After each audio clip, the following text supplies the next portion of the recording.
everybody out there in Facebook, YouTube, Instagram land. Today we are doing our first fully remote live. So we've been doing lives for the last month or so now each week. And to be honest, we pre-recorded the last 3 weeks before we went work and started working remotely due to COVID-19. And so this is the first time where we're all remotely, myself, and on this particular live we have Whitney and Nicole joining me. And so what we decided we would talk about is really just our experience from working remotely for the last month compared to being in our office, and maybe point out some things that we have experienced that might be some shifts or changes to how we had to just manage clients, manage our marketing and content efforts, and then really just get into some specifics about how that works. And a lot of it is common tools or strategies, tactics that people are using every day. Some of it is stuff that we've been using every day. But now that we are essentially forced to, just be at home, we have no choice of coming into our office or having just jumping in and having a face-to-face meeting real quick. It's made some minor shifts or major shifts into how we handle some of these things. So the first thing is, what the way we're going live today is different than the previous lives that we've done, because before we were doing it in our office, we had a camera set up that we were streaming into our software to then push the live feed out to the different platforms. And so now we can't do that because we're not together. Howard, who's not on screen, is our video guru, video technology expert, and so he is obviously not with me because we don't live together. So we had to find a way to basically be able to communicate, but we want to do it together. We don't want to just do one person on live. We want to have our team discussing the things we're going to discuss and potentially being able to answer questions. So we're using Google Hangouts Meet to do this. That's what you're seeing is Google Hangouts Meet. So that's something, it's not necessarily a difference from our normal operation. We have always used Hangouts Meet for client sales calls. Whenever someone is out of the office working remotely or traveling, that's how we log in for meetings. So this is something that we are now using significantly more, but it's something that we always were using. So now it's in every single day. This is how we have our morning meeting, is we have usually 10 a.m. Eastern time company meeting. And so everybody logs in so we can see each other. And we still, even though we're not apart, it feels like we are more together. And so from Google Hangouts is part of G Suite, which is Gmail, and then Google Drive and all of the other G Suite products. But we have always used those products, so we're just really taking advantage of it. And so what we want to talk about today is how. What are those products specifically that we're using? How are we using them? And, maybe this can give you some ideas for ways that you could be more efficient or stay more connected with your team if you're not already doing this. We know a lot of people jump on Zoom, obviously, to do video calls, and there's GoToMeeting and, Join.me. There's tons of ways to do video calls or do screen shares and things like this. So, but we're going to talk about what we do, which is Google Hangouts Meet, and using G Suite. And so then what we also wanted to talk about is just some things for how we manage our clients and manage our projects. And then also, one of the services we offer is digital advertising. So with digital advertising, there's a lot of things that go into it. There's design and video development and ad copy and the targeting and all this. So it's how do we stay in communication with each other and efficiently without having like all these emails back and forth where things can get lost in translation? How do we keep that in order? And finally, how are we, even things like this, but how are we keeping our content going? Because if, we had been producing a lot of video content and a lot of written content over the last couple months, and it was like right when we were getting started with that program, this really hit. And so we had to make an adjustment, and we had to move home and remotely. So how it all going?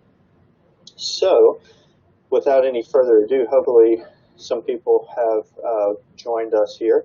And so I wanted to let for the first topic of how are we managing our projects and our client work efficiently, making sure things aren't falling through the cracks, I wanted to let Whitney, who's our digital outreach coordinator, talk about a couple things that we use specifically, which have really helped us.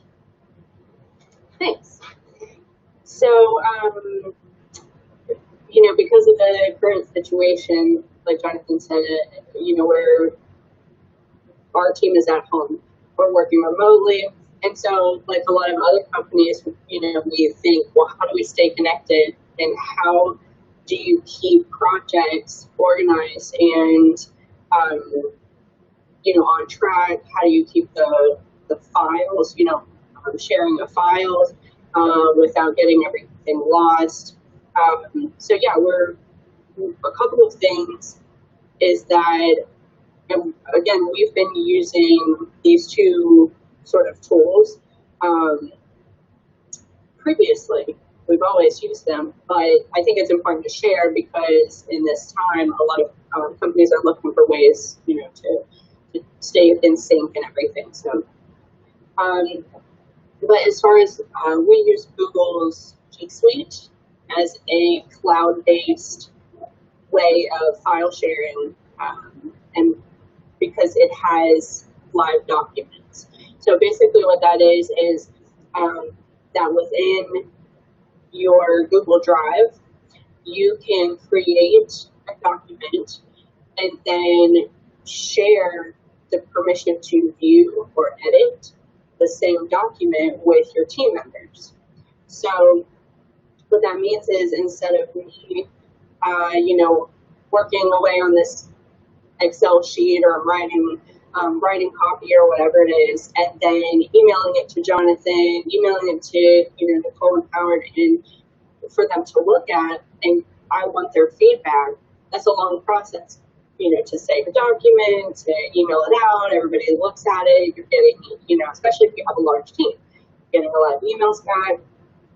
So it can be really, challenging that way to keep everything, all the files straight. So anyway, we use this for the live documents. So if I create, say if I write some copy for an email campaign, and I write this in a Google document within our Google Drive, and then I can share the document with all my team members with one click. Just enter their email address, it sends it right to them. They'll open it, and basically it's a live document that we can all look at the same time. We can all make comments on the document in real time. I can see my team members' feedback. I can see, all of, so really it's very collaborative. So we can still keep that like collaboration and working together instead of, kind of just sharing files back and forth. So yeah, it's anything in Google Drive. You can do Google Docs, like similar to like a Word document. You can use a Google Sheet, which would be similar to like an Excel sheet. You can create all different kinds of projects, and all of those, share them with your team members. So we definitely use that, or I use that every single day. And yeah, so we prefer Google Drive. So a really great tool to stay connected. Another thing that we use, and again, we've already been using this. I think that my team members would agree that I love it. It keeps it. What I'm talking about is Basecamp. It's a platform called Basecamp. It's basically a online project management system and collaboration system. So the same thing with Basecamp. Everything is basically connected to where you go in and create. So say if we can, create them a new project and then share the project with all my team members. And again, anything that I may create a new document within that project. And again, with Basecamp, it's that live collaboration feature that we like. There's all the you can comment on different, projects. Jonathan made comment on one of my projects. Hey, how's this going? Like how, what's the status update?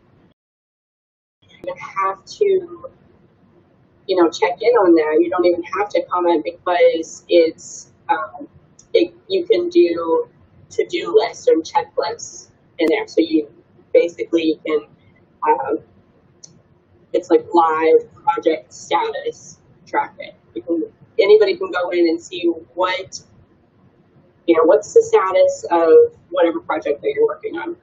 So anyway, we just think that these two tools are incredibly useful, especially for in a situation like this where we're working from home.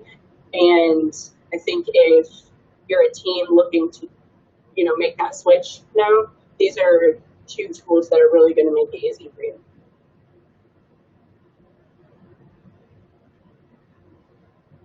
Muted. I was muted. So that's a perfect description. And so other ways we use Basecamp specifically is because we manage marketing campaigns. So a big part of what we do is when we're looking at how the campaign's going, we are trying to identify improvements. So this is we look at an ad campaign's results, or we look at one of our email outreach campaigns results, and we're saying like, okay, well, the results look, good, or maybe they could be better. And so we're going to make this change and we're going to see if it gets us better results. So one thing we do there is we do campaign changes tracking. So we have it's essentially like a notebook within Basecamp for each client and for each campaign. And so then we go in and put, okay, we changed the bid strategy for this campaign because we feel like we can lower the cost per lead or something like that.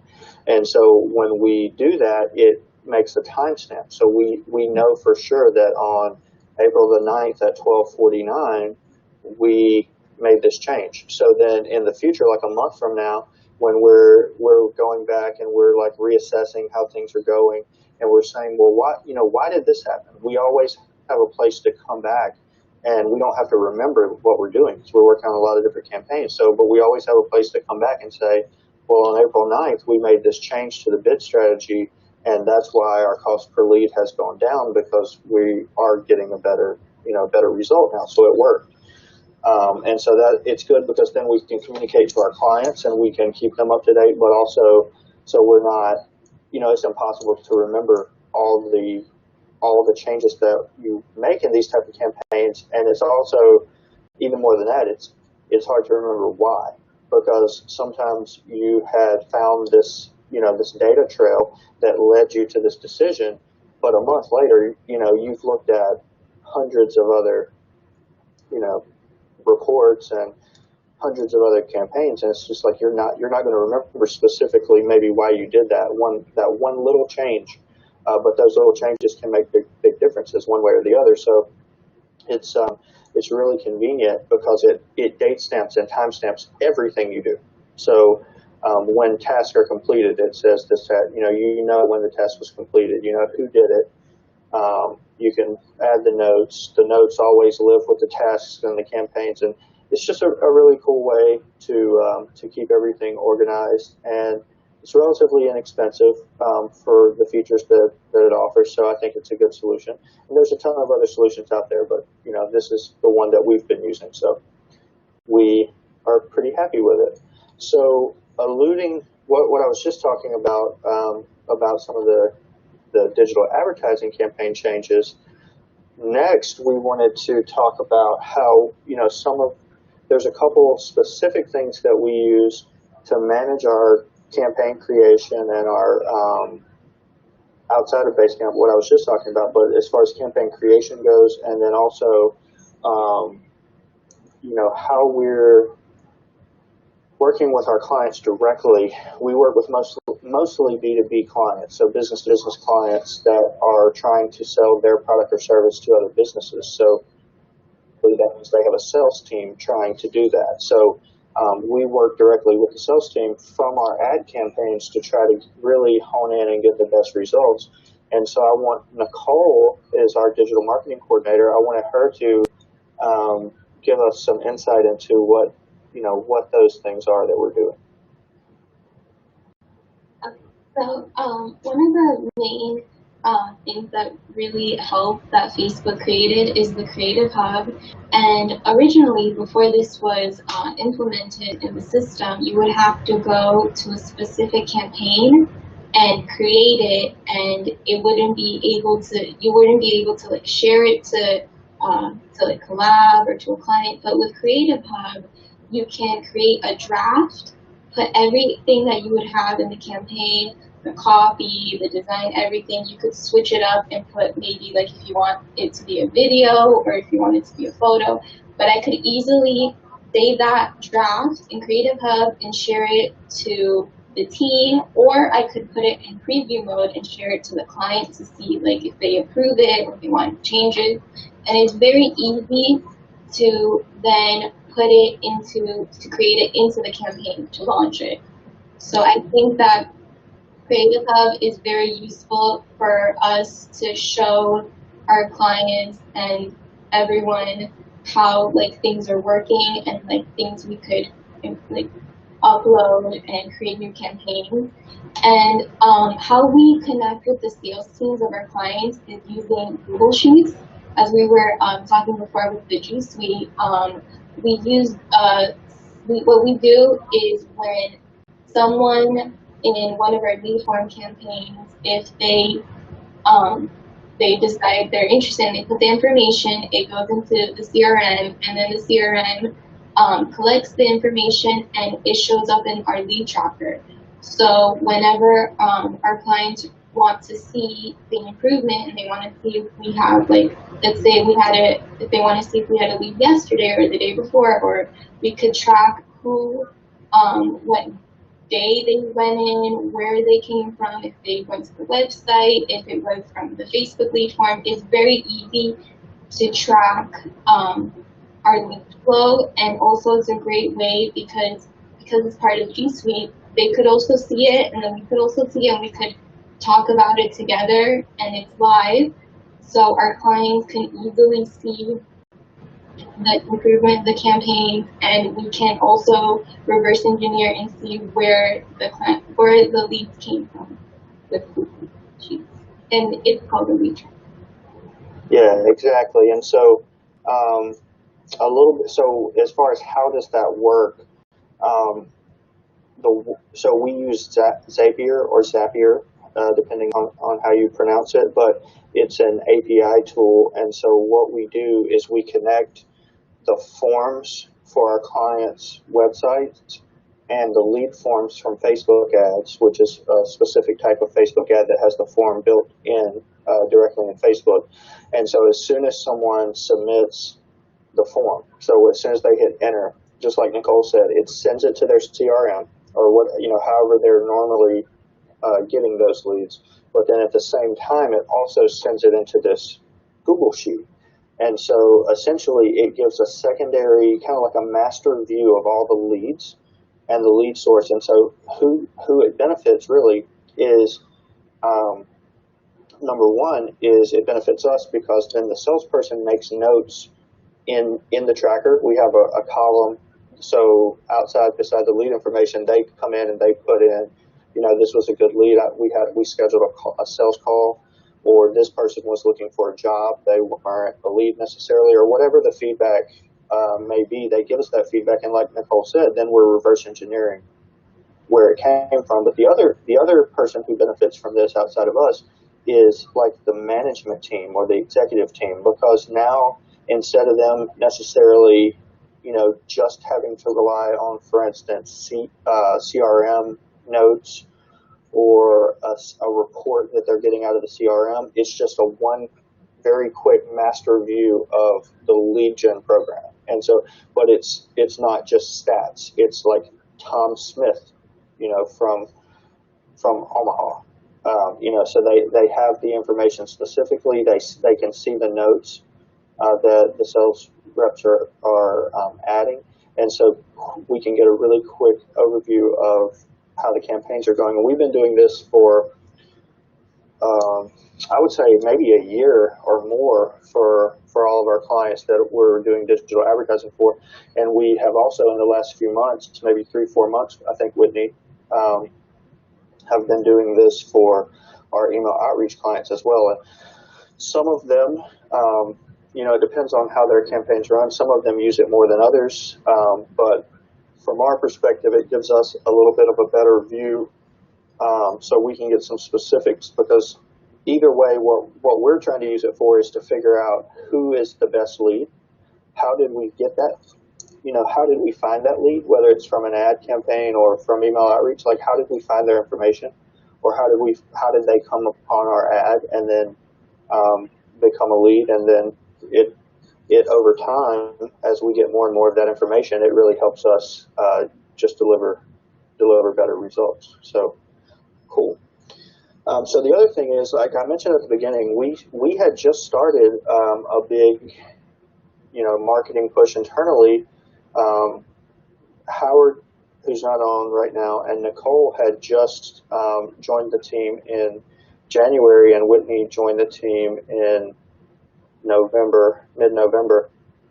So we were really just getting like everybody in the groove, I guess. And so our clients are doing well, and we've implemented a lot of new processes. Howard and Nicole have been working on tons of new ad campaigns for our clients and creatives and, motion graphic videos, and just taking videos that exist and re-editing them, creating new graphics, new ad copy strategies, and then Whitney and I have been essentially overhauling our email outreach program, adding a lot of functionality to get deliverability rates at maximum levels, copy strategies, finding data and lead information and things like that. So we've been really doing a lot of internal focusing work and focusing on clients for a lot. So we finally got to the point where we're like, okay, we're going to start doing our content, and then a month later we have to go home. So part of our plan was a lot of video production, and we were going to be shooting that in office, obviously. So what we did is we knew, because in our city, in Tampa, we could kind of start seeing the writing on the wall that things were starting to do shutdowns. And so about a month ago, we knew that we had to go ahead and make the decision to move home. And so we essentially everybody packed up their stuff from the office.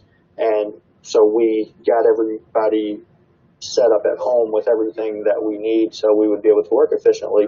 Also, with that, we knew that we weren't going to be able to shoot our videos. So Howard, essentially the last day we were in office, we shot 7 videos, which then 7 whole video, the footage for 7 whole video concepts, which then Howard is in the process of turning into, each one 2 to 3 more videos, and potentially more in the future. So that was one thing we did. And so Howard and I are going to specifically in 2 weeks talk about that process. and then what all has happened since then to keep our content moving forward.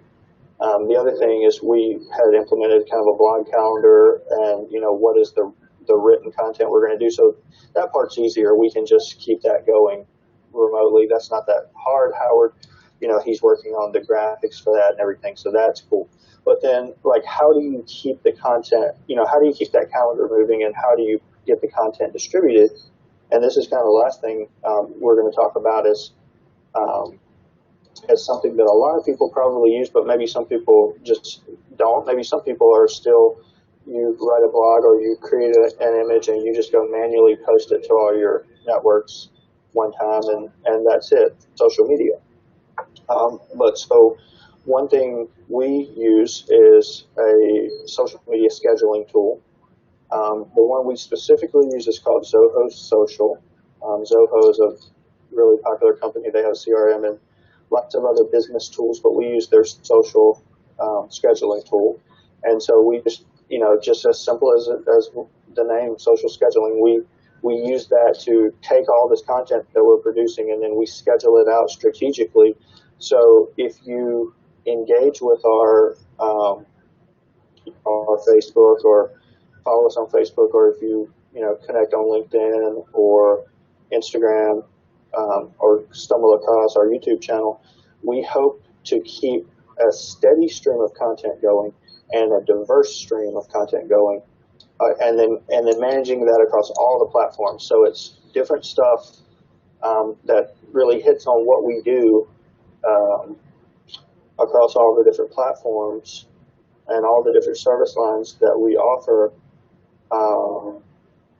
And so we hope that it helps people.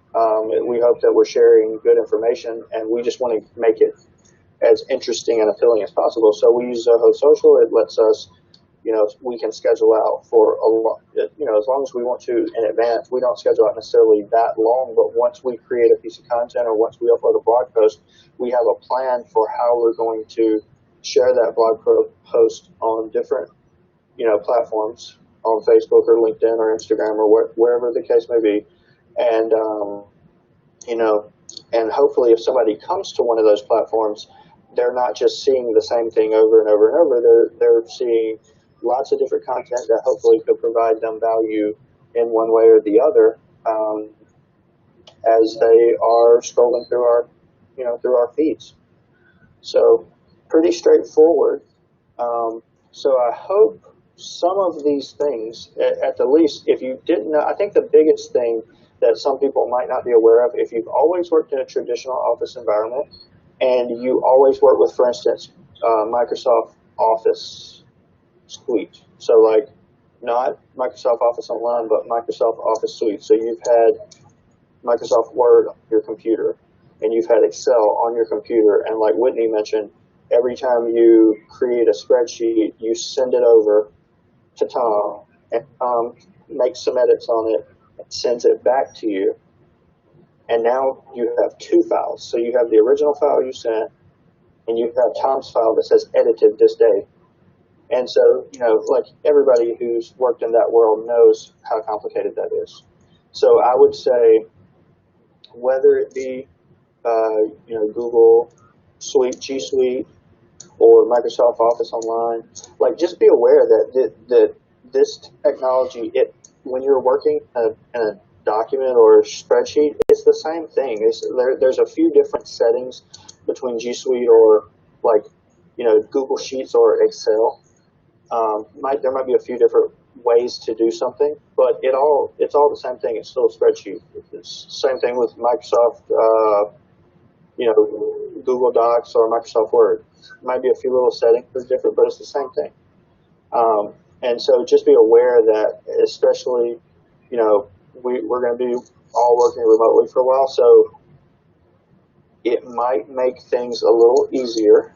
Some people obviously are resistant to change, but just know that there is a way to do, if you do a lot of back and forth editing, this is a good solution. And so some of the other things, like Nicole talked about, if you're in running Facebook ads, you should definitely know about Creative Hub.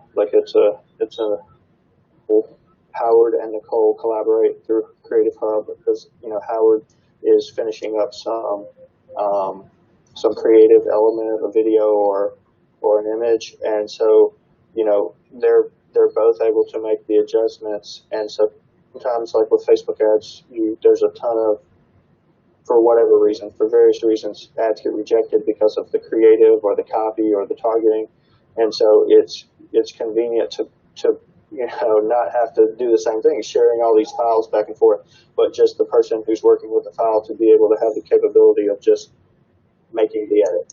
So they have the files organized, and we don't have to have a million different files of these same images or videos, which takes up a lot of storage space. So all of that's cool. So I hope this has been helpful for anybody out here. Next week, Whitney and I will be doing, the next live will be Whitney and I. It'll be Wednesday or Thursday. We try to do Wednesday. This week we had some technical difficulties and some work from home problems because at my home we had tree people were here with chainsaws outside my window the entire day. So it wasn't a good situation to do live with all the noise. So working from home, things you wouldn't normally, 15 stories up, we don't have to deal with chainsaws much, but now we do. So, but next week, Whitney and I will be talking about email outreach specifically, and some ways to do, some different ways to approach email outreach and continue selling for B2B businesses while you're in this, it's a challenging time. So it requires a couple of adjustments, we think. And so we're going to talk about some of that. And then 2 weeks from now, Howard and I are going to go through, how did we prep to keep our content going? And then what has that process been like without being together? And then how are we going to continue it? Because I think we're still going to be remote for a little while now. At the least here in Florida, we have 3 more weeks at the least. So, and then we'll see where it goes from there. So, but anyway, if you have any questions, comments, thoughts, as always, put them down, wherever the comments go, wherever this is being broadcast, wherever comments go, share them, and we'll be happy to get back with you. If you have any thoughts on things you want us to talk about related to B2B lead gen or franchise lead gen, any of the, the things we do on a daily basis, we'd love to hear that too. And we will hopefully see you on our next live. And so now Howard is going to turn this off, and we'll see you next week.